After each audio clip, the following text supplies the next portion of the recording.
کے ساتھ یا کہیں رک گئے تو آپ نے ایک ہاتھ ان کی ٹھوڑی پر رکھا اور ایک ہاتھ گدی پر رکھا اور اوپر اٹھایا اور آپ نے بوسہ دیا اور فرمایا حسین منی و انا من الحسین، حسین میرا ہے میں حسین کا ہوں۔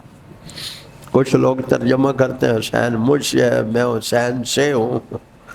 عقل سے ترجمہ کرنا ہے کہ حضرت حسین تو حضور سے ہیں پر حضور حضرت حسین سے کیسے ہیں۔ عربی میں من کے کئی معنی ہیں تو جو معنی وہاں موضوع ہو وہ لگایا جاتا ہے۔ حسین میرا ہے میں، یہ کوئی کم ہے بات۔ حضور صحابہ کی جماعت میں جاتے ہوئے آپ ذرا اندازہ لگائیں نا، آپ کی شخصیت کتنی بڑی ہے، آپ کی شخصیت کتنی بڑی ہے۔ آپ اس شخصیت کو نیچے لا کر دکھانا چاہتے ہیں کہ حسین کا مقام کیا ہے، حضرت حسین کا مقام کیا ہے، یہ دکھانا چاہتے ہیں۔ آپ صلی اللہ علیہ وسلم نے دائیں کندھے پر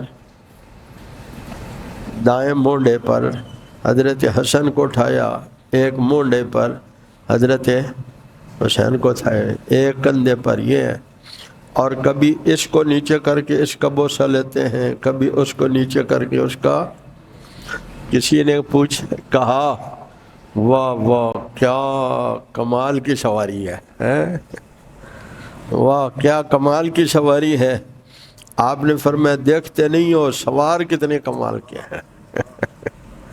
تیری نگاہ سواری پر ہے اور میری نگاہ سواروں پر ہے، تیری نگاہ سواری پر ہے میری نگاہ سواروں پر ہے۔ نبی کریم صلی اللہ علیہ وسلم نے حکم دے رکھا تھا، آپ نے یہ حکم دے رکھا تھا، ازواج مطہرات کہتی ہیں آپ نے فرمایا حسن حسین کو رونے نہ دیا کرو، ان کے رونے سے مجھے تکلیف ہوتی ہے۔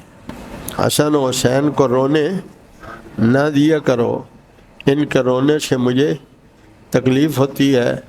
حضرت ام سلمہ رضی اللہ تعالی عنہا ازواج مطہرات میں ام المومنین ہیں، فرماتی ہیں آپ اندر تشریف لے گئے کمرے میں، دروازہ بند کر دیا اور کہا کسی کو اندر نہ آنے دیں۔ حضرت حسین آ گئے، دروازہ بند تھا۔ اب دو حکم اکٹھے ہو گئے، توجہ کریں گے، دو حکم اکٹھے ہو گئے، ان کو رونے نہ دیں اور اندر نہ آنے دیں۔ دو حکم اکٹھے ہو گئے، اندر نہ آنے دیں اور ان کو رونے نہ دیں، تو ان کے رونے اندر جانے سے ایک حکم ٹوٹ رہا تھا، لیکن دوسرے حکم کے ساتھ تاکید یہ تھی کہ ان کے رونے سے مجھے تکلیف ہوتی ہے۔ تو پہلے تکلیف سے بچاؤ ہوتا ہے نا، پہلے تکلیف سے اپنے لیے بھی فطرت ہے۔ تو جب حضرت حسن روئیں گے تو حضرت حسین رونے لگے تو حضرت ام المومنین حضرت اسماء فرماتی ہیں تو میں نے دروازہ کھول دیا، وہ اندر چلے گئے اور حضور کی گود میں بیٹھ گئے اور وحی اتر رہی تھی۔ انوار ختم نبوت ٹرسٹ پاکستان